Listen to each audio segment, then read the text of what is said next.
Alright guys, welcome back to the channel. Today we're going to do something a little different. If you guys are new to the channel, typically what we talk about is cryptocurrencies, how to become your own banker, the stock market, and obviously, yes, if you're looking for a rental, we got some rentals. So, let's go ahead and get into it, guys. This one is going to be a little bit different. Just want to talk to you guys about, well, a lot of people have different thoughts on how the Earth started. So I'm just going to give you a couple of examples that we have, and in the comments below, you guys can tell me what you guys think. What do you guys feel is the true creation of the Earth? And again, I'm just going to start this video and see what you guys think. So here is the initial one. Guys, it's 3 minutes long. I already wasted 3 minutes of my life watching it. I'll zoom or fast forward it so it won't be like that. It'll be a little bit quicker. But anyways, guys, just be patient, watch the video, and see what you guys think.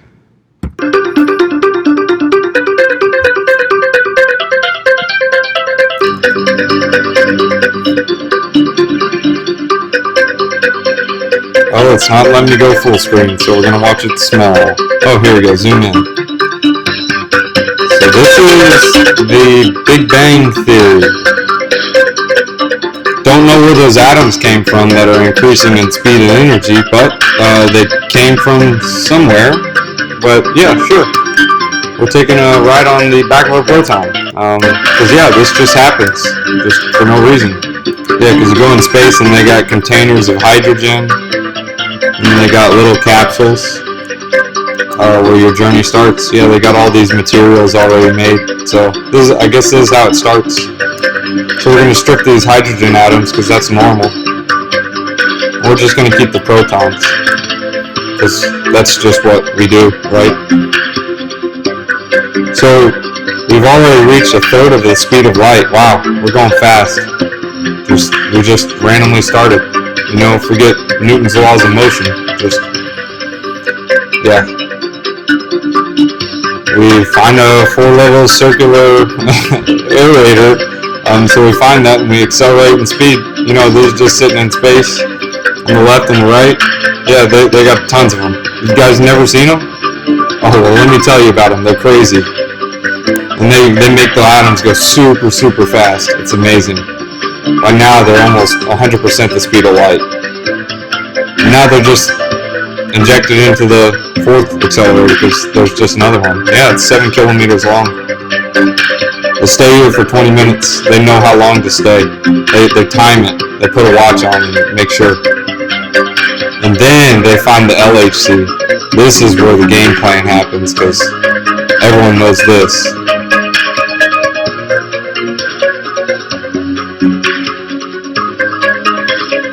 Man, yeah, this is very organized. Good, awesome. 11,000 times a second. And they randomly collide and boom. We have Earth, space, and everything. The Big Bang, yeah.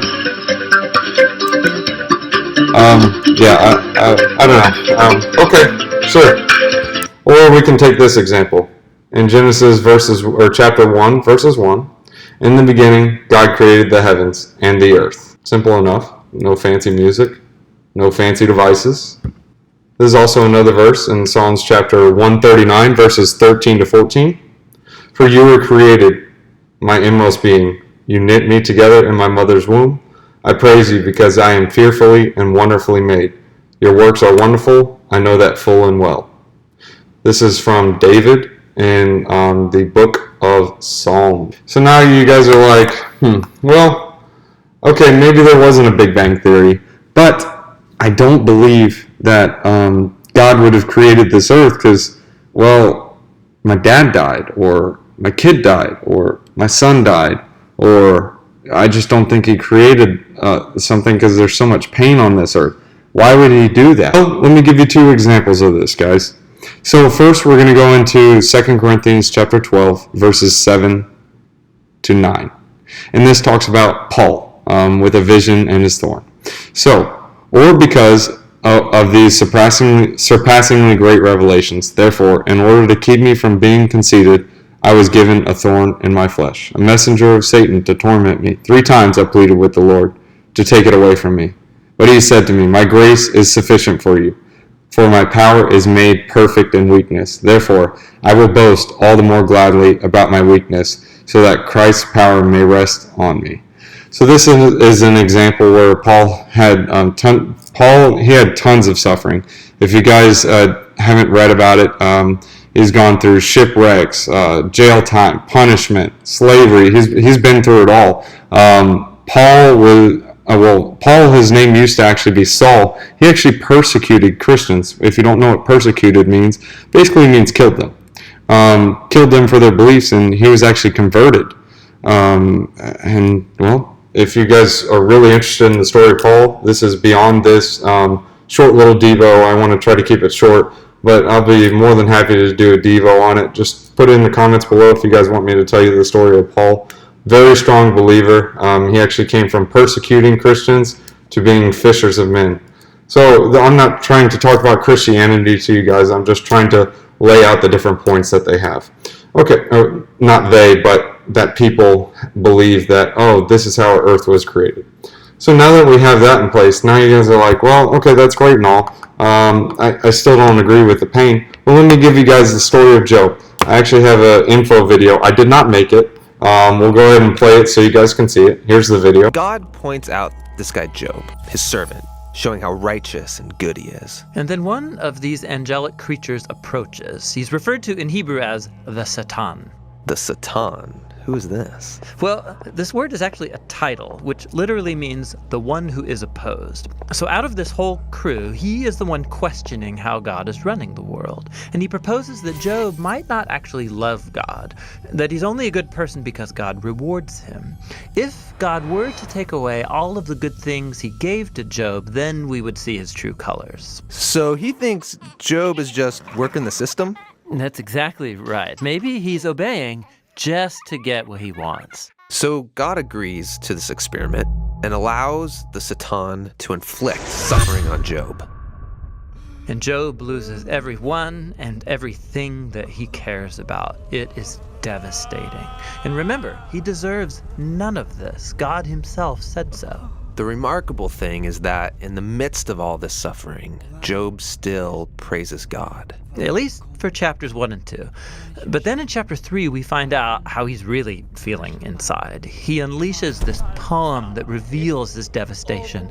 It's a long, elaborate curse on the day that he was born. After this, some of Job's friends come to visit him to offer their help. And all of them are like, Job, you must have done something horribly wrong to deserve this. After all, we know God is just, and we know the world is ordered by God's justice and fairness, so you must be getting what you deserve. And for the next 34 chapters, the friends and Job go back and forth in very dense Hebrew poetry.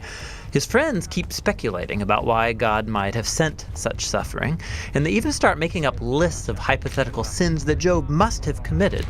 But after each accusation, Job defends his innocence. And Job is innocent. He is. He's also on an emotional roller coaster. At some moments, he's very confident that God is still wise and just. Yeah, in other moments, he's doubting God's goodness. He even comes to accuse God of being reckless, unfair, and corrupt. So by the end of the dialogues, Job demands that God come and explain himself in person, and God does so. He comes in the form of a great storm cloud. Now, God doesn't give Job a direct answer. He doesn't tell Job about the conversation with the Satan. Yeah, he does something very different. He takes Job on a virtual tour of the universe. He shows Job how grand the world is, and he asks him if he's even capable of running it or understanding it, just for a day. He shows Job how much detail there is in the world, things that we might see every day, but really don't understand at all. But God does. He knows it all intimately. He pays attention to the beauty and operations of the universe in ways that we haven't even imagined and in places that we will never see. Then to conclude, God shows Job two wondrous beasts and brags about how great they are. Yeah, they are dangerous. I mean, they would kill you without even thinking about it. And God says they're not evil. They're actually a part of his good world. And then that's it. That's God's whole defense. It's kind of weird. I mean, what was this all about? It seems to be this. From Job's point of view, it looks like God is not just. But God's perspective is infinitely bigger. He's dynamically interacting with a whole universe of complexity when he makes decisions. And this is what God calls his wisdom. So Job asking God to defend himself is actually kind of absurd. He couldn't comprehend this kind of complexity even if he wanted to. So where does this leave us? Well, it leaves Job in a place of humility. He never learned why he suffered, and yet he's able to live in peace and in the fear of the Lord.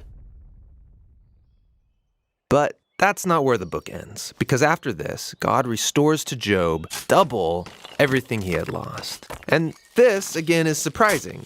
I mean, is this a reward? Is God saying, congratulations, Job, you passed this elaborate test? No, I mean, the whole book just made the point that Job losing everything was not a punishment, and so now getting it back isn't a reward. So why does he get it back? Well, apparently, God, in his wisdom, decided to give Job a gift.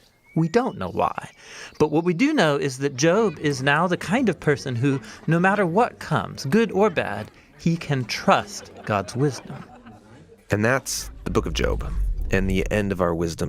So, I mean, it's powerful to see how Job goes from nothing, for no reason, was punished. And you guys are like, well, he doesn't even understand. And then he explains it to where God tries to show him how powerful and how much responsibility that he has and how everything works. I mean, we don't really know how things work. I mean, think about it. Do you know how a car works? No, you just know it gets you to point A to point B. Okay, great. If you know how a car works, then that's awesome for you, Johnny. Awesome. You're a car mechanic. You get it done. Awesome.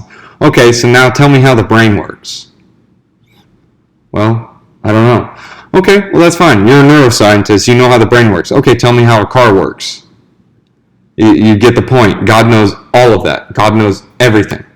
So now let's go into Isaiah 55, 8-9. So now this kind of explains why God does what he does. For my thoughts are not your thoughts, neither are your ways my ways, declares the Lord. As the heavens are higher than the earth, so are my ways higher than your ways, and my thoughts than your thoughts. So you guys don't know. I don't know. Nobody knows the reason for God doing what he does. He just does it. But I do know this thing. Fear no one but the Lord, and he will bless those. So keep that in mind, guys.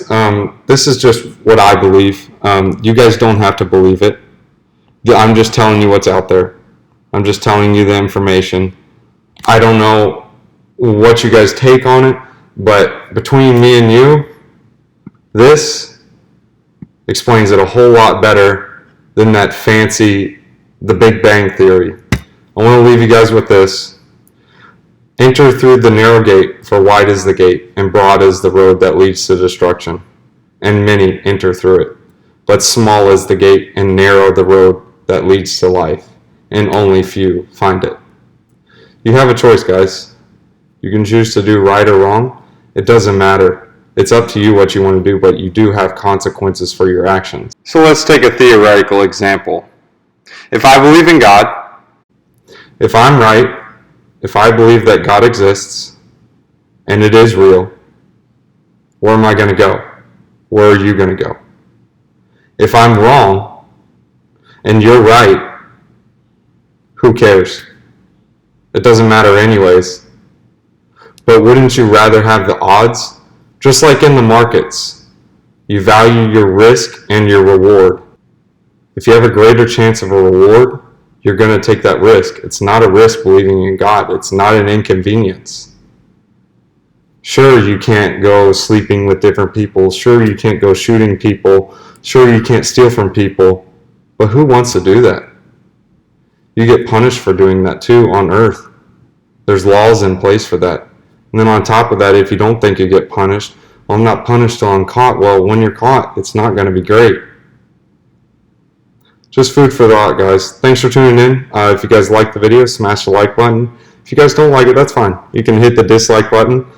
Leave your thoughts in the comments below what you guys think of this, and we'll see you guys in the next one.